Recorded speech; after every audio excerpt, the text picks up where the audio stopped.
Olá, você que me segue no Rodrigo Silva Arqueologia. Estamos aqui para o nosso bate-papo semanal sobre teologia, Bíblia, arqueologia, história, assuntos afins que nos interessam. Uma chuvinha gostosa caindo lá fora, não sei se o áudio está captando, vontade de ficar até na cama, né? Mas temos muita coisa para trabalhar aqui no escritório e entre as atividades, postar o nosso vídeo semanal para você.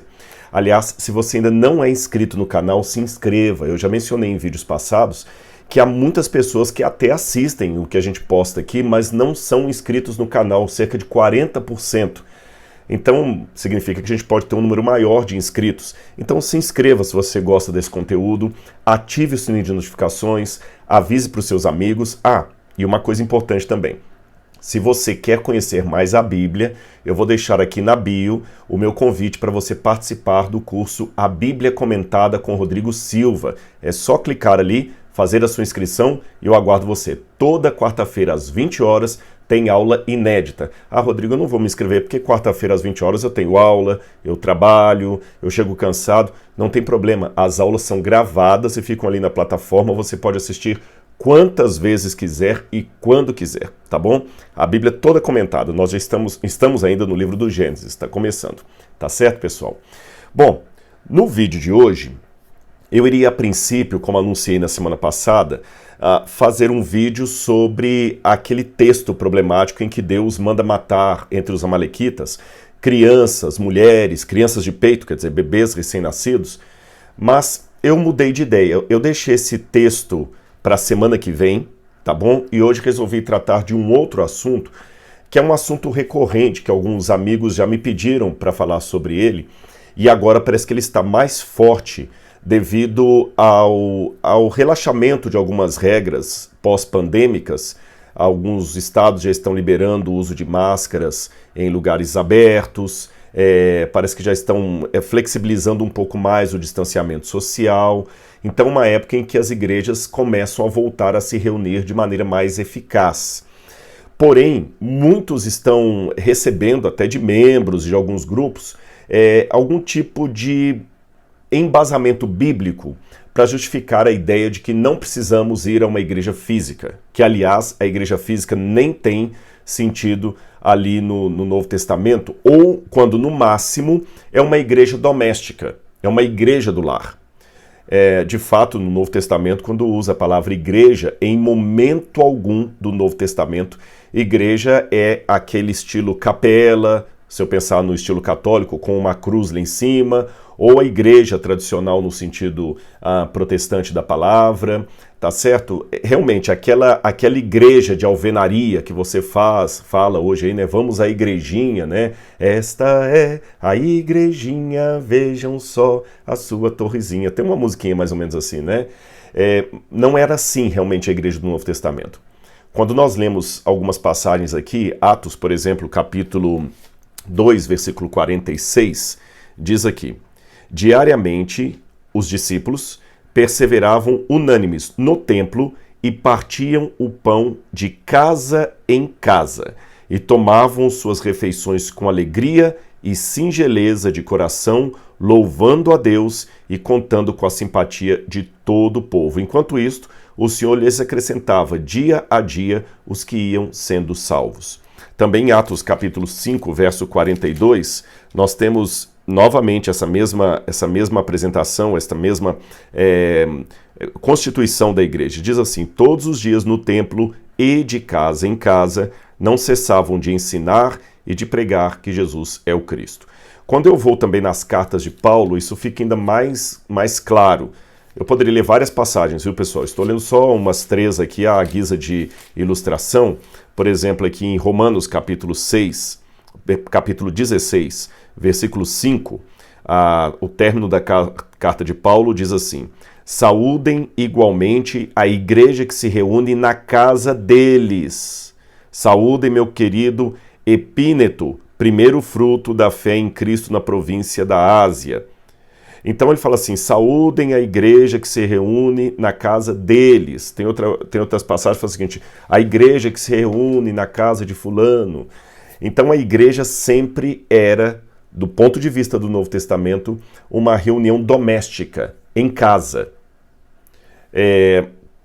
E na arqueologia também nós temos a comprovação disso. Quando nós vamos avaliar as primeiras igrejas cristãs, eram igrejas realmente que funcionavam em casas. E tem o texto bíblico muito claro, falando que eles perseveravam em oração no templo, mas também de casa em casa.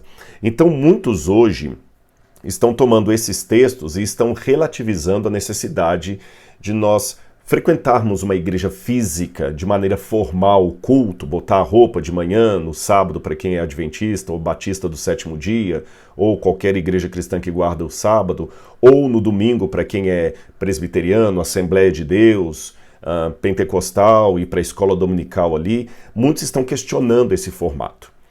E por detrás disso há muitas coisas que talvez eu não vou conseguir falar todas num vídeo aí de 30 minutos. Eu vou tentar ser o mais sucinto possível, mas vocês entendem que esse é um assunto complexo que demandaria talvez um livro inteiro. Então eu vou responder primeiro essa questão realmente. Será que hoje nós deveríamos deixar de lado essas reuniões de igreja e ficar mais em casa? Você sabe que a pandemia ela trouxe muitas mudanças de comportamento, muitas coisas inéditas que estão acontecendo. As reuniões de empresas, agora pelo Zoom, não foi o Zoom que criou a plataforma das reuniões virtuais, mas algumas empresas acabam emprestando o nome delas para a ferramenta, como no passado algumas marcas emprestavam o nome para o produto. Você vai lavar vasilhas, você pega um Bombril, não uma palha de aço, você pega o Bombril. Lá em Minas, quando a gente ia tomar um refrigerante, falava, eu vou tomar um Guaraná. Mesmo que fosse uma Coca-Cola, você ia tomar um Guaraná. E assim por diante, a gente geralmente usa às vezes o nome do produto como sendo o nome da marca. Aí fala, vai ter uma reunião pelo Zoom, mesmo que ela for pelo StreamYard ou por uma outra ferramenta, pelo WhatsApp, que tem também a câmera ali do vídeo, né, pelo FaceTime, a gente fala, vai fazer uma reunião pelo Zoom. Então essas reuniões mudaram muitos modos de comportamento. Há empresas, eu conheço amigos, por exemplo, que já me disseram que após a pandemia eles vão continuar fazendo home office, não vão mais para o escritório. Teve uma outra pessoa que até me falou esses dias aqui que nas reuniões lá que a empresa estava decidindo quando eles deveriam ter reuniões presenciais e um chefe de RH falou, não, a gente tem que ter reuniões a cada 15 dias presencial. Mas a diretoria falou, não, 15 dias para quê? Não há necessidade de 15 dias reunir, uma vez por mês está de bom tamanho. Fora disso, cada um trabalha da sua casa. Há vantagens nesse tipo de situação? Claro que há. Eu tenho o privilégio de morar numa cidade do interior, em Gero Coelho, onde eu, quando vou dar aulas no NASP, eu saio daqui de casa, com 8 minutos eu estou da minha casa na porta da escola. 8 minutos, às vezes menos, né? Mas quem mora em São Paulo, por exemplo, ou Rio de Janeiro, que tem que gastar às vezes 1h30, 2 horas no trânsito, imagina. 2 horas para ir para o trabalho, 2 horas para ir para voltar, 4 horas de tempo perdido e de estresse ali no meio dos carros, e motoboy passando, aquela coisa toda. Agora não, você fica em casa, tá sobrando tempo, você tem 4 horas a mais no seu dia aí para fazer uma academia, para curtir os seus filhos, até para assistir um seriado no Netflix. Então, por que não trazer isso também para as igrejas? Bom, como é que nós vamos resolver isso? É claro que hoje nós temos uma demanda por uma realidade virtual. É uma febre, por exemplo, os cursos em EAD. Eu mesmo acabei de anunciar para vocês um curso de um comentário bíblico que eu estou fazendo, comentando a Bíblia, que é à distância. Eu dei 2 aulas gratuitas na internet esses dias. Na primeira, eu tinha 8.000 pessoas assistindo de ponta a ponta, 8.000 e tantas pessoas. Na segunda, tinha 5.400 ou 5.700 pessoas. Que sejam 5.000 e 8.000 pessoas. Onde que eu poderia reunir 8.000 pessoas numa sala de aula para assistir uma aula de teologia que eu estivesse dando? Nunca na vida. Nem num congresso a gente consegue reunir tanta gente assim, só se gastar muito dinheiro. Hoje, basta anunciar na internet, gente, tal dia vai ter uma aula gratuita e tal, quem quiser assistir, manda um e-mail lá para fazer a propaganda. No dia você liga lá, tem 8.000 pessoas assistindo, então há vantagens nisto sim. Agora, há também alguns perigos. A Universidade de Stanford, recentemente, ela fez um estudo muito sério que até tem um nome técnico agora, que está entrando para a medicina. Você sabe que a medicina ela coloca uma lista de doenças, e essa lista é atualizada, porque às vezes há doenças novas que são reconhecidas, E uma nova doença que está surgindo ali, pelo menos por sugestão dos pesquisadores ali, é a fadiga do Zoom. A fadiga do Zoom. Porque eles perceberam que há muito estresse também na reunião virtual constante. Eles elencam vários problemas ali, por exemplo, a falta de linguagem corporal, ou o excesso da linguagem corporal, o fato de ficar todo mundo olhando vários rostos ali na tela, porque numa reunião convencional você não fica olhando para todos os rostos ao mesmo tempo, naquela precisa. Dá uma tensão maior, o fato de você ficar muito próximo da tela, há muitos problemas de saúde que estão sendo descobertos. A pesquisa da universidade demonstra que todos os resultados ainda não estão mapeados e alguns estão apenas sinalizados, mas sinalizados com certo grau de advertência dos perigos de uma vida excessivamente virtual, tá bom? Bom, agora passando disso, vamos para o Novo Testamento. Muitas pessoas estão agora gostando da ideia de ter uma igreja virtual. Como eu falei, a nova geração já faz parte de uma leva em que o ensino à distância está cada vez mais comum e mais barato para as instituições educacionais. Sem contato físico, até para o professor, né? Ele está dando aula virtual ali, se o aluno está fora, ele não está nem vendo, né? Para ensino médio fundamental é meio complicado, você tem fulano, para de colocar carinha, brincar, mas numa faculdade, o professor passa a matéria e o aluno que se vira para estudar depois. Se ele não assistir a aula, o problema dele. Então causa uma certa comodidade para o professor e para o aluno. Traz também, porque muita gente está querendo hoje, uma espécie de culto personalizado. Porque você está na sua casa, tranquilo, você acorda a hora que quiser, se o culto na igreja começa às 9 horas da manhã, mas você quer dormir até 9h30, qual o problema? O pregador está ali à disposição na internet, você pode assistir até da cama. Você levanta ali ainda de pijama, se espreguiça, coloca o travesseiro numa posição mais confortável, assiste o culto e está feito o seu culto.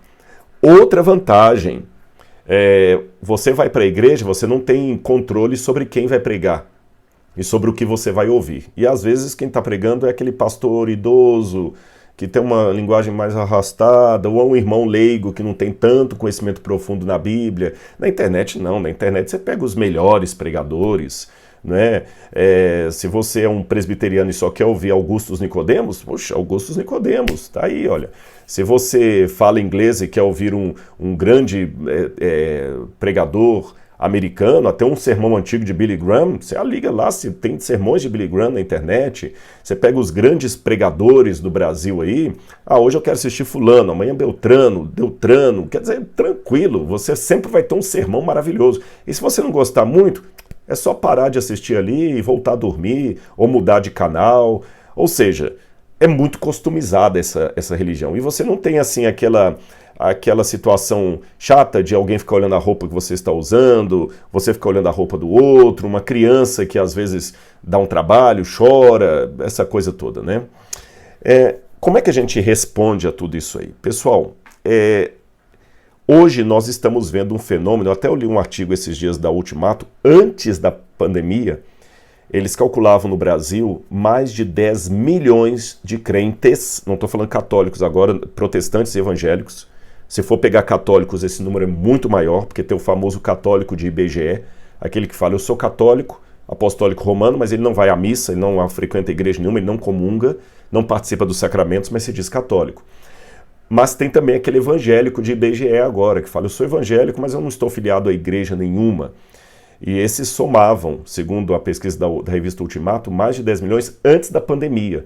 Agora que as pessoas se acostumaram a ficar em casa, esse número pode ser maior. E eles são chamados desigrejados. Deixa eu explicar um pouquinho antes de continuar aqui. O próprio desigrejado, ele não gosta de ser chamado de desigrejado, ele até se ofende com o tema, tá certo? Porque ele não se considera desigrejado, ele acredita que ele faz parte do corpo místico de Cristo. Ele não é membro de uma igreja formal CNPJ com tijolo, alvenaria e telhado. Mas espiritualmente ele se considera parte do corpo de Cristo. Então quando você chama alguém que não vai à igreja de desigrejado, muitos se ofendem. Eu vou pedir licença a vocês para usar a expressão igrejado e desigrejado apenas para ficar didático o que eu quero dizer, sem entrar no mérito espiritual ou acusatório, tá certo? Eu vou chamar de igrejado aquele que ainda pertence formalmente e regularmente, em termos de frequência de culto, a uma igreja de CNPJ. E vou me referir ao desigrejado como aquele que acredita que ele não precisa fazer parte da igreja física, porque ele faz parte do corpo místico de Cristo, e o livro de Atos dos Apóstolos não fala de igreja física nesse sentido que nós temos hoje, tá bom? Então é nesse sentido que daqui para diante eu vou usar a palavra igrejado e desigrejado. Grosso modo, há dois tipos de desigrejados. Tem aqueles que, conforme um livro, esqueci agora o nome do autor, Feridos em Nome de Deus, que são pessoas que estão machucadas pelo sistema, decepcionadas com os escândalos que viram, eles foram massacrados, foram vítimas às vezes de uma injustiça. Imagine, por exemplo, uma mulher que foi violentada por um pastor. Né? Ela tem trauma.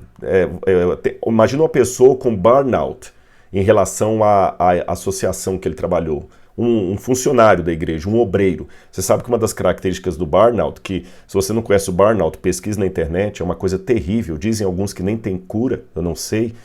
O burnout é um pós-estresse.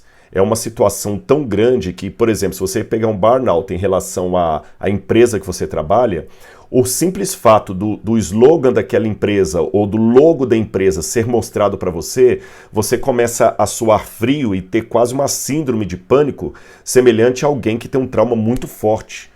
Então imagina alguém que é vítima de um burnout porque trabalhou excessivamente numa instituição religiosa e não foi bem reconhecido e a sua saúde acabou. Ele acaba ficando angustiado só de ver a fachada da igreja.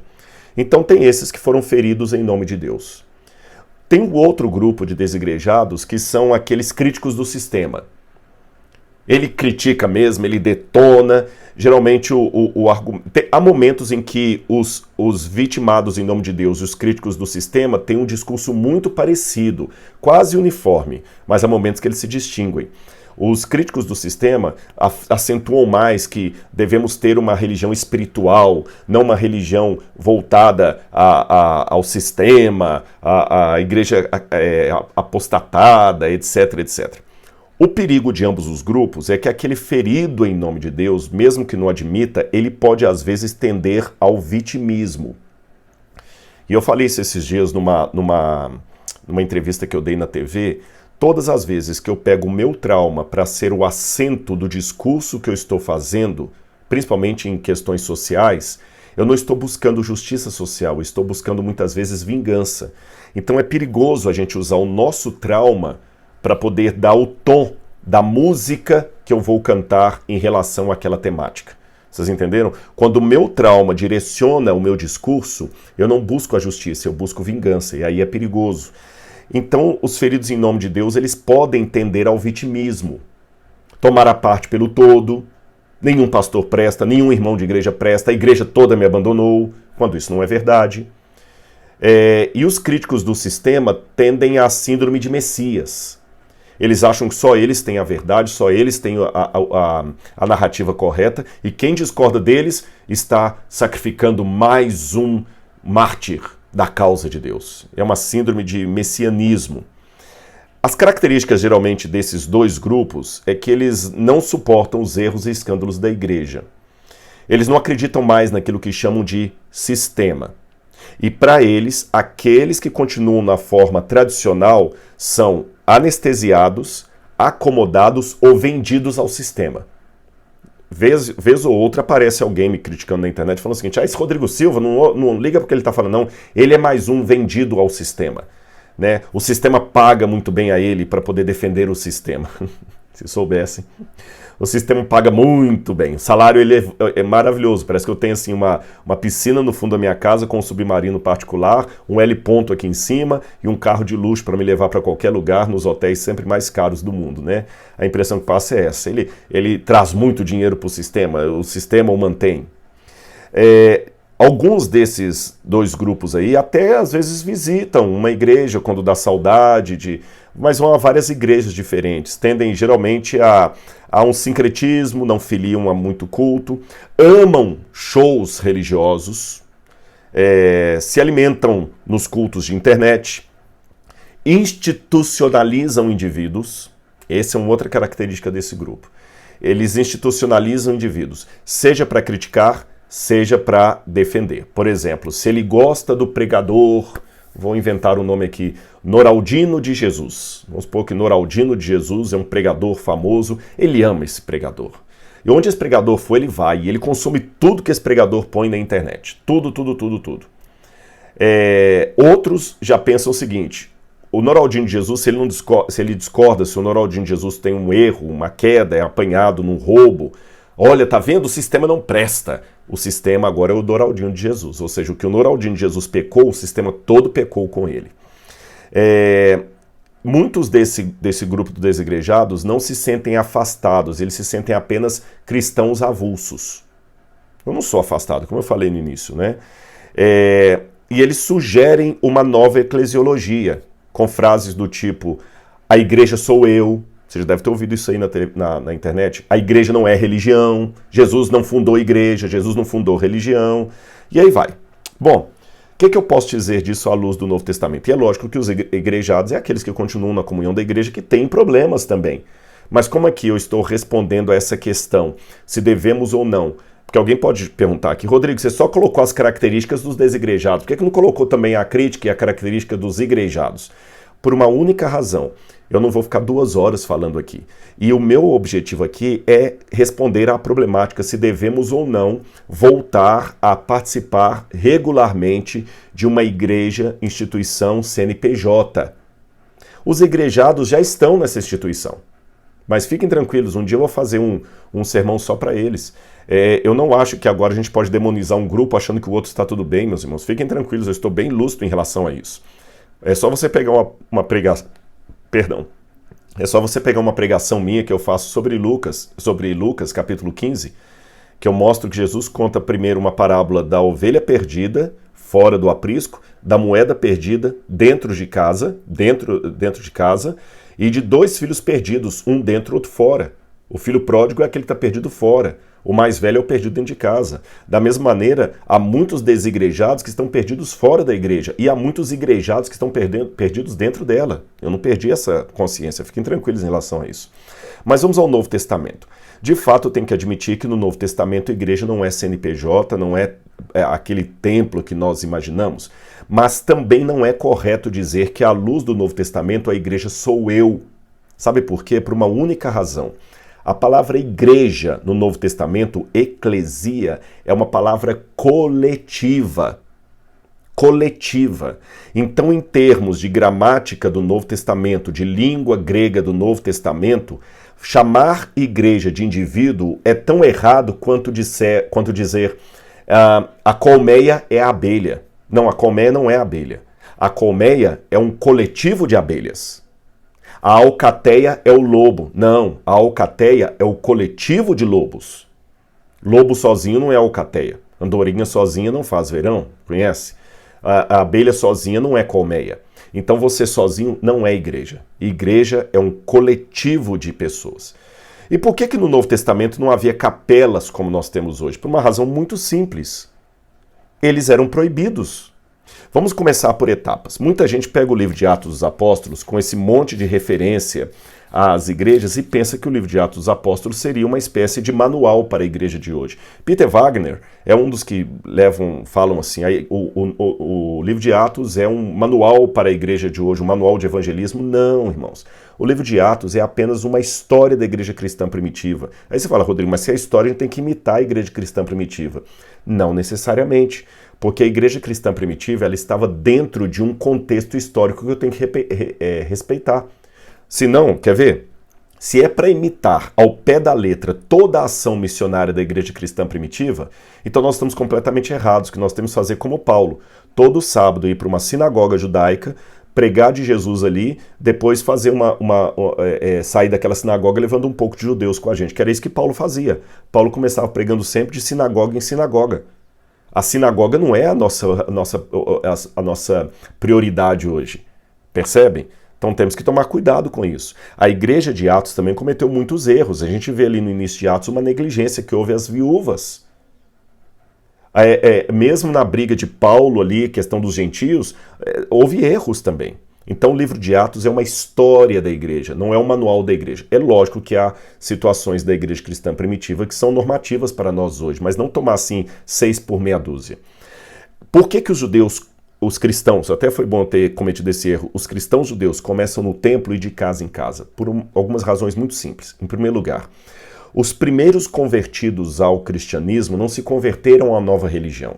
Aqueles 3.000 que foram batizados ali no Pentecostes, ali em Jerusalém pelos apóstolos, eles não voltaram cada um para a sua terra, ex-judeus e novos cristãos, não. Eles eram judeus que vieram adorar em Jerusalém e voltaram como judeus para casa. A única diferença é que eram judeus que aceitavam que o Messias veio e era Jesus de Nazaré. Só isto. Mais nada. Eles continuavam judeu e aqueles que se batizaram ali, na próxima Páscoa, estavam lá oferecendo o Cordeiro Pascal. Demorou um tempo ainda até Paulo, com a sua teologia, explicar que nós cristãos não precisamos mais de sacrifícios, que nós não precisamos, que Jesus agora é a nova Páscoa, que Jesus agora é o Cordeiro, não precisamos mais. Paulo foi explicando isso aos poucos, mas num primeiro momento, a igreja cristã era apenas um ramo do judaísmo que havia aceitado a Jesus como Salvador pessoal. Mais nada, mais nada. E as sinagogas, elas tinham, havia sinagoga num templo, num prédio próprio, e havia sinagogas que funcionavam em casas de pessoas. Por exemplo, há alguns autores que pensam que o milagre de Jesus com o paralítico ali aconteceu numa sinagoga doméstica. Em Nazaré, por exemplo, os arqueólogos até hoje não aceitaram a sinagoga da qual Jesus foi expulso, porque provavelmente era uma sinagoga que funcionava dentro de uma casa. E os primeiros cristãos ali, eles começavam a se reunir dentro de casa porque algumas sinagogas funcionavam em casa, eles apenas imitavam o modelo judaico. E com o passar do tempo, foi uma necessidade cristã reunir-se nos lares. Eu explico a vocês por que razão. Porque até a época de Galenos e Alexandre Severo, estou falando 250 depois de Cristo aproximadamente, 230, 250 depois de Cristo, até essa época, os cristãos eram proibidos de construir templos cristãos ou casas de oração cristãs. Eram proibidos. Embora a expressão religio ilícita, religião não permitida, não aparece nos documentos romanos, Tertuliano nos diz que o cristianismo era considerado uma religião proibida em Roma até essa época. Só depois de Alexandre Severo e Galeno antes dele, que a coisa melhorou um pouquinho, mas depois degringolou de novo com Diocleciano. E aí, com Constantino, o cristianismo foi oficializado como religião em Roma. Mas até então, eles não podiam ter. Na época de Roma, não existia esse negócio de CNPJ. Mas só para você entender o que eu quero falar, se fosse hoje, é como se o Estado não desse o CNPJ para você fazer uma igreja. Quer dizer, você funciona na ilegalidade. Essa igreja que você criou agora, se o governo não lhe der um CNPJ, você não pode comprar nada em nome dela, você não pode dar uma nota fiscal em nome dela, você não pode não ter um alvará de funcionamento da prefeitura para ter um templo, então você tem que funcionar, entre aspas, na ilegalidade. Os cristãos eram assim. Eles funcionavam nas casas, somente por causa disto. Então não posso, é um erro hermenêutico, eu pegar as passagens do livro de Atos e das cartas de Paulo e achar que o modelo, ali era o modelo da igreja de hoje, que as igrejas têm que ser domésticas, em casa, que não podem ter igrejas formais. Até pelo contrário, as primeiras igrejas domésticas, que vão ser ali no final do segundo século, início do terceiro século em diante, essas igrejas domésticas, terceiro século e quarto século, essas igrejas domésticas são ex-casas que tiveram a parede derrubada, adaptada e se transformaram numa igreja, como é o caso de Cafarnaum e outras mais do mundo grego, do mundo gentílico. Somente isto, nada mais do que isso. Tá bom, irmãos? Então, entendamos que igreja é uma instituição local. E alguém pode falar assim, Rodrigo, mas a gente pode reunir de maneira informal em casa e não está errado. Estaria. Sabe por quê? Vamos raciocinar comigo aqui. O Novo Testamento foi escrito em grego, certo? Certo. E os apóstolos, para explicarem o movimento cristão, emprestaram palavras do mundo grego, que era a língua franca da época, certo? Ok. Aí eles usaram a palavra igreja para nomear a reunião deles. Porque quando Jesus fala, tu és Pedro e sobre essa pedra edificarei minha igreja, Jesus não falou igreja, Jesus não estava falando em grego, Jesus estava falando em aramaico. Jesus provavelmente falou sobre esta Kefa, tu és Kefa, né? E sobre essa rocha eu edificaria a minha Kahal. Kahal significa, pelo menos em hebraico, acho que em aramaico é a mesma palavra, Kahal significa comunidade, assembleia. E a tradução de Kahal para o grego é eclésia. Agora, o que significa eclésia no grego? Então lembre, a palavra eclésia, que nós traduzimos por igreja, não é uma palavra que os cristãos inventaram. Ela existia no mundo pagão, no mundo grego, e eles a usaram para significar o que eles queriam dizer com a sua nova organização, o cristianismo.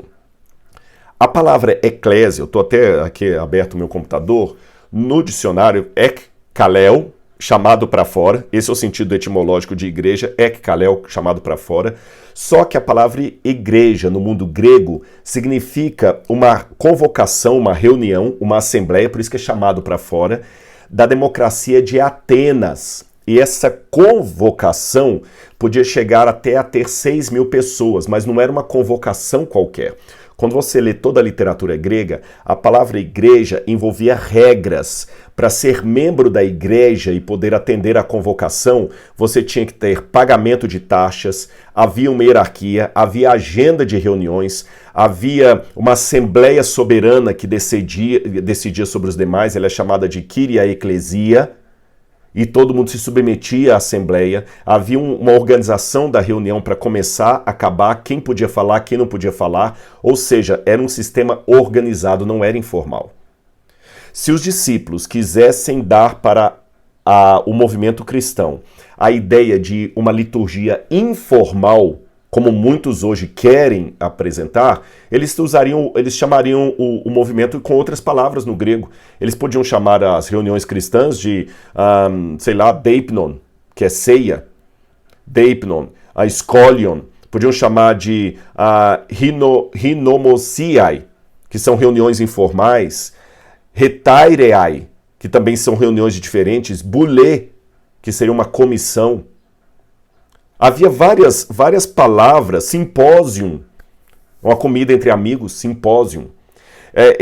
Se fossem encontros informais, os discípulos deveriam priorizar algumas dessas palavras que eu falei com vocês. Nós deveríamos hoje participar do simpósium de Jesus. Se fosse uma reunião informal, talvez hoje nós não chamaríamos Igreja Batista, Igreja Adventista, Igreja Presbiteriana, Igreja Católica. Nós deveríamos chamar de simpósio batista, simpósio católico, simpósio presbiteriano. Ou quem sabe apenas deipnon, embora a palavra deipnon como ceia aparece, que eles partiam pão, mas partiam pão dentro de uma eclesia, não dentro de uma oikos, apenas assim, informalmente. Ou seja, se eles chamaram o movimento de eclesia, igreja, é porque eles queriam significar uma reunião organizada, com hierarquia, com pagamento de taxas, no caso dízimos e as ofertas, e outros elementos mais. Não era algo solto assim, ao bem-prazer customizado. Aliás, já que eu falei que a origem da palavra eclesia é kahal, em hebraico, que significa comunidade, você vai ali na Bíblia, por exemplo, depois você lê com calma aí na sua casa, Levíticos capítulo 4, versículos 13 e 14. Lá fala, se toda a comunidade, aí está a palavra edá, se toda a comunidade de Israel pecar e a kahal, eclesia, se a kahal, a igreja, não souber, quando o pecado for público, a kahal, igreja, trará um novilho e apresentará diante da tenda do encontro. E se você olhar Deus no Antigo Testamento, ele foi muito explícito com relação ao formato do culto. Não era customizado, cada judeu fazia como bem queria, não. Eu não quero sacrificar cordeiro, não. Eu quero sacrificar uma cobra, que eu acho a cobra tão peçonhenta que eu quero matar a cobra. Eu não quero sacrificar 2 rolinhas como prescreve a Torá, não. Eu quero fazer um sacrifício para Deus de um cavalo. Tem um cavalo muito bonito, eu vou sacrificar o cavalo para Deus. Não era ao gosto do adorador. Era ao gosto de Deus. Deus que determinava. E quando alguém, como Caim, queria fazer por conta própria, Deus não aceitava a oferta dele. Ou Nadab e Abiú, Deus não aceitava. Ou os filhos de Eli, Deus não aceitava. Ou mesmo lá na época de Esaú, de Saul, perdão, Deus não aceitava. Eu olhando aqui esteticamente, o altar de Caim deveria ser muito mais bonito que o altar de Abel. Porque é muito mais belo ver um altar cheio de cereais, de produtos da terra, de agricultura, do que ver um altar com um cordeiro degolado. É feio. Você imagina eu matar um cordeiro na frente de uma criança? Esteticamente falando, eu prefiro o altar de Abel, de Caim, perdão. Esteticamente falando, eu prefiro o altar de Caim. Mas eticamente falando, eu prefiro o altar de Deus. Então tem que escolher entre a ética e a estética. Entre a ética e a estética, eu fico com a ética. Eu fico com a vontade de Deus, não com a vontade do adorador. Aí alguém pode falar, Rodrigo, mas essas regras do Antigo Testamento, isso era para o Antigo Testamento. Paulo fala que não estamos presos aos rituais. Você se esquece que o próprio Paulo fala que não estamos presos aos rituais do Antigo Testamento, mas na hora de prescrever a ceia, ele falou como que deveria ser a ceia, não deixou ao bel prazer de cada igreja. E ainda falou, cuidado com aqueles que tomam indignamente o pão da Santa Ceia. Ele repreendeu a igreja de Corinto, que queria fazer a Santa Ceia ao bel prazer deles. E para terminar aqui, eu quero falar com vocês que o último texto que eu queria ler aqui também é o texto de Hebreus, que chama a minha atenção, que muita gente também, com base no fato da igreja do Novo Testamento se reunir em casa, pensa que não havia nenhuma organização disso, que é contra qualquer tipo de CNPJ, não. Ou organização litúrgica formal, não. Olha o que diz Hebreus, que provavelmente era de Paulo. Há uma dúvida na academia se Hebreus foi escrito por Paulo ou não, mas mesmo que não foi escrito por Paulo, é mentalidade paulina. Hebreus capítulo 10, versículo 25, tem essa orientação aqui. Não deixemos de nos congregar, como é costume de alguns. Pelo contrário, façamos admoestações, ainda mais agora que vocês veem que o dia se aproxima. É interessante que a palavra não deixemos de nos congregar, em grego é a palavra epissinagogen, reunir em sinagoga. Curioso. Reunir-se em sinagoga. E quando eu vou para Tiago, capítulo 2, versículo 2, Tiago, capítulo 2, versículo 2, olha como é que Tiago se refere à igreja. Porque se entrar na sinagoga de vocês, um homem com anéis de ouro, vestido de roupa luxuosa, e entrar também um pobre, muito mal vestido, e vocês derem um tratamento especial ao que está vestido, etc. Tiago dá toda uma orientação se entrar na sinagoga de vocês. Então, se Tiago ainda chama a igreja de sinagoga, é porque a igreja também tinha uma liturgia como a sinagoga. A sinagoga não fica ao bel prazer do rabino. Hoje eu quero fazer a paraxá aqui do Novo Testamento. Não existe isso. Ele tem que seguir as regras. Eu quero fazer agora o culto sabático no domingo, quero fazer na segunda-feira que é melhor. Não existe isso. Existe uma liturgia. Pessoal, hoje fala-se muito de inclusão, de diversidade, de aceitação, de tolerância e tudo mais. Mas eu fico notando que às vezes os que são mais defensores da tolerância são os mais intolerantes. Principalmente quando defendem um cristianismo avulso porque não querem se misturar contra esse sistema vendido, contra essa gente vendida, contra esses pastores canalhas. É verdade que a Bíblia fala, Paulo principalmente, que não devemos nos associar com coisas erradas. É verdade isso. Mas a mesma Bíblia fala que o joio e o trigo têm que crescer juntos até o dia da vindima, até o dia da colheita. Ora, se você é um trigo que está se afastando do povo de Deus porque não quer crescer misturado com o joio, das duas uma. Ou a parábola de Jesus está equivocada, ou você tem que repensar o seu cristianismo. Tá bem? E quem está falando isso para vocês é alguém que já foi ferido em nome de Deus muitas vezes. Muitas vezes. Ferido inclusive por alguns de vocês, que sem conhecer a minha vida, a minha luta, às vezes colocam um comentário tão desnecessário da minha vida pessoal, levantando suspeitas, criticando de maneira desrespeitosa, panfletária, usando o argumento do espantalho. E mesmo assim, eu não desisto de vocês. Porque ainda que existam muitos haters que me assistem, há muitos irmãos piedosos que me apoiam, oram por mim e mesmo discordando de algumas coisas que eu falo, não duvidam da minha sinceridade diante de Deus. Se eu desistir dos vídeos por causa dos haters, muitos que apreciam o meu conteúdo não vão tê-lo mais. Se você desiste da igreja por causa daqueles que lhe machucaram, quem vai representar os sofridos na igreja para não deixar que aquilo aconteça novamente? Então, irmãos, eu reconheço que há muitas vezes situações de igreja que me dão vergonha. Confesso. Esses dias eu estava falando com minha esposa, nossa, tem coisas assim que a gente nem gostaria que o pessoal soubesse. Não dá para defender, é indefensável.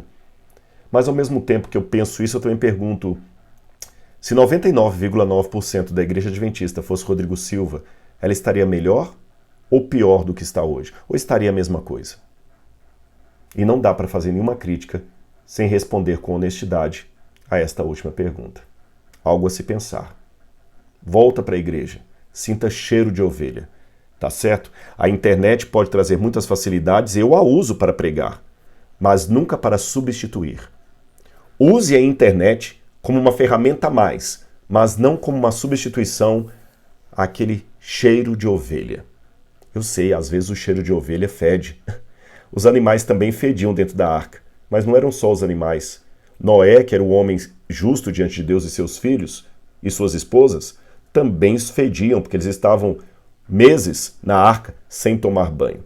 Então não era só o fedor dos animais que incomodava, o fedor também da família de Noé incomodava. Ou seja, no fundo, todo mundo fede dentro da arca.